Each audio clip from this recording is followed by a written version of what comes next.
This channel does not promote any violent, harmful, or illegal activities. All content provided by this channel is meant for an educational purpose only. আটটা মানেই আপনারা জানেন যে exclusive সেই সমস্ত খবর যে খবরের অপেক্ষা আপনাদের রয়েছে।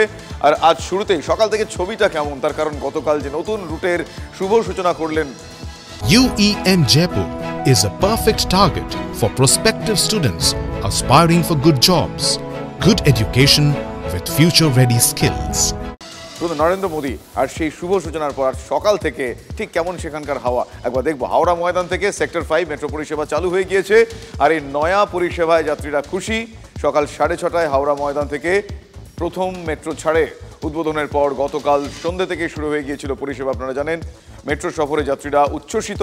আমরা আজকের সকালের একেবারে সেই টাটকা ছবি দেখবো। আমার সহকর্মী শ্রাবন্তী শাহ আমার সঙ্গে রয়েছেন হাওড়া ময়দান যে মেট্রো স্টেশন, সেই মেট্রো স্টেশনের একদম সামনে থেকে। শ্রাবন্তী, গতকাল শুভ সূচনা করেছেন দেশের প্রধানমন্ত্রী, গতকাল থেকে পরিষেবা শুরু, কিন্তু আজ দিনের শুরুটা আর কি প্রথম মেট্রো সেখান থেকে চালু হওয়ার পর যাত্রীদের মধ্যে এই পরিষেবা পেয়ে ঠিক কি কি তাদের প্রতিক্রিয়া আমি ইন ডিটেল জানতে চাইব।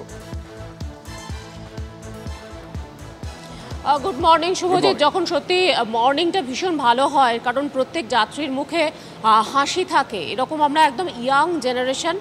আমি তার কাছে সরাসরি জানতে চাইবো যে কোথায় যাচ্ছেন তিনি, এত সকাল সকাল কেন বেরিয়েছেন। কিন্তু এটা খুব স্পষ্ট যে গতকাল মেট্রো উদ্বোধনের পরে সবার মধ্যে একটা উন্মাদনা রয়েছে।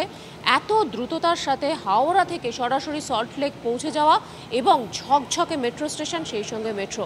যে যাত্রী আছেন তার কাছে একটু জানতে চাইবো, ইতনা सुबह सुबह कहाँ जा रहे हैं और इतना सुबह भी क्यों? ये हमारे मोदी जी ने अच्छा एक काम किया है, जो हम लोग को बस ट्रैवल से बहुत ज़्यादा एक झंझट से दूर होने के लिए मेट्रो बना है। सो अभी सुबह सुबह घूमने जा रहे हैं हम लोग, बस मेट्रो का देखने जा रहे हैं कि कैसा। हाँ, क्योंकि आज सैटरडे था तो वीक ऑफ था हम लोग का, तो सट घूमने के प्लान से निकले हम लोग। इतना सुबह क्यों? बस ऐसे ही सुबह की नींद खुल गई तो सोचा फ्रेश फ्रेश घूम लेते भीड़ से दूर।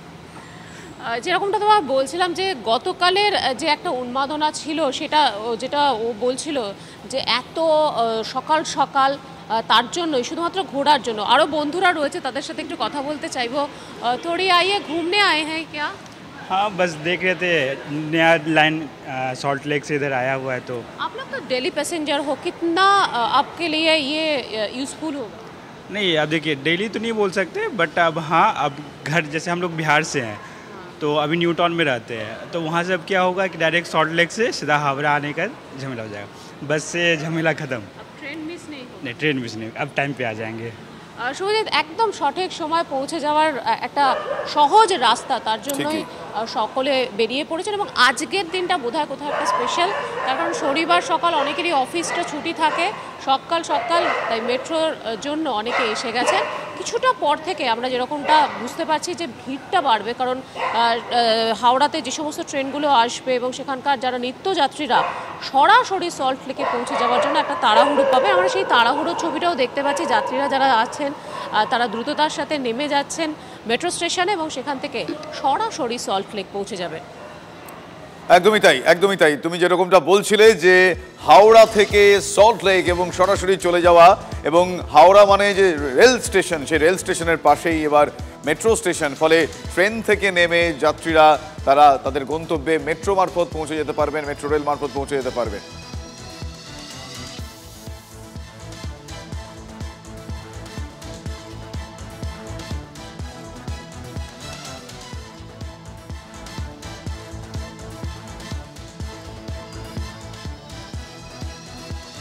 দেশের মধ্যে পাতাল রেলের চাকা সবার প্রথম গড়িয়েছিল এ শহরে, শহর কলকাতা। আপনারা জানেন সালটা ছিল 1984, আর তারপর থেকে দেশের একাধিক শহরে ডালপালা মেলেছে এই মেট্রো পরিষেবা। সেই দৌড়ে কিছুটা পিছিয়ে পড়েছিল কলকাতা, কথা বলার অপেক্ষা রাখে না। গত কয়েক বছরে কিন্তু সেই পিছিয়ে পড়াকে সামলে নিয়ে গতি অনেকটাই বেড়েছে, কিছুটা এগোতে পেরেছে।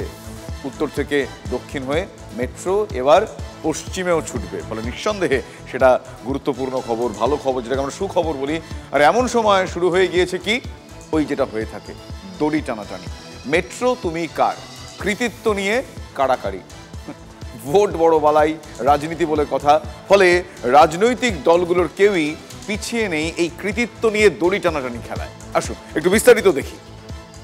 जब भारत दुनिया की तीसरी सबसे बड़ी इकोनॉमी बनने की तरफ आगे बढ़ रहा है, तब दमदम, कोलकाता, इन शहरों की भूमिका बहुत बड़ी है। ये आयोजन इस बात का प्रमाण है कि आज का भारत अपने शहरों का कैसे कायाकल्प कर रहा है।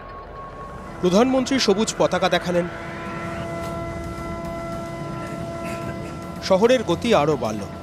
1984 সালে বাম জামানায় কলকাতায় গড়িয়েছিল মেট্রো রেলের চাকা। 1984 থেকে কাট্টু 2025।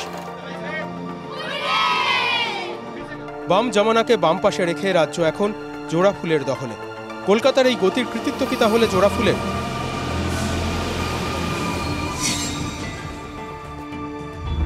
মমতা বন্দ্যোপাধ্যায় লিখেছেন, ভারতের রেলমন্ত্রী হিসেবে কলকাতায় অনেকগুলো মেট্রো রেল করিডোরের পরিকল্পনা করা, অনুমোদন দেওয়ার সৌভাগ্য হয়েছিল। এটা বলতে কোনো দ্বিধা নেই যে এই শহরের বিভিন্ন প্রান্তকে একটি মহানগরিক মেট্রো গ্রিডে সংযুক্ত করার জন্য যাবতীয় কাজ, তার ব্লুপ্রিন্ট তৈরি করা, প্রয়োজনীয় অর্থের ব্যবস্থা করা, সময় কাজ শুরু করা, সবকিছুই করার সৌভাগ্য হয়েছিল। রেলমন্ত্রী হিসেবে যে পরিকল্পনাগুলো করা হয়েছিল সেগুলো ফিল্ডে যাতে সঠিকভাবে শেষ হয় তার ব্যবস্থাও করা হয়েছিল। সেই সৌভাগ্য হয়েছে। মেট্রো পরিকাঠামো সম্প্রসারণ একটি দীর্ঘ সফরের অন্যতম অংশ। আজ কিছুটা স্মৃতিকাতর হতে দিন। এই সবকটা প্রজেক্টে যদি শ্রেয় কারোর থাকে তার নাম মমতা বন্দ্যোপাধ্যায়, রেলমন্ত্রী হিসেবে। প্রজেক্টকে 10 বছর ডিলে করিয়ে দিয়ে এখন এসে ইলেকশনের সময় বাংলা প্রেম দেখাতে পারে, তাতে চিড়ে ভিজবে না। মুখ্যমন্ত্রীর নস্টালজিক বার্তা বা ফিরহাদের আক্রমণ কোনো কিছুই পাত্তা দিতে নারাজ বিজেপি। যদি সত্যি উন্নয়নের কথা ভাবতেন তাহলে এই চিংড়িঘাটাতে যে মাত্র 300 মিটার যদি মাননীয় মুখ্যমন্ত্রী মেট্রো রেলকে সহযোগিতা করতেন তাহলে আজকে এয়ারপোর্টের সাথে সরাসরি দক্ষিণ কলকাতার গড়িয়ার যোগাযোগ হয়ে যেত। কৃতিত্বের দাবি ও ভোট রাজনীতি নিয়ে যখন দুই ফুলের টক্কর তুঙ্গে, তখন সোশ্যাল মিডিয়াকে হাতিয়ার করেই কৃতিত্বের কাড়াকাড়িতে বামেরাও। পশ্চিমবঙ্গ সিপিআইএম এর সোশ্যাল মিডিয়া অ্যাকাউন্টে শিলান্যাসের ছবি আর লেখা, কলকাতার ইস্ট ওয়েস্ট মেট্রো করিডোর বামফ্রন্ট সরকারের দূরদর্শী পরিকল্পনার ফসল। প্রকল্প 1, দাবিদার 3, জনতা কার দাবিতে সবুজ সংকেত দেবে? ভোটের বাক্স কি সেই উত্তর দিতে পারবে?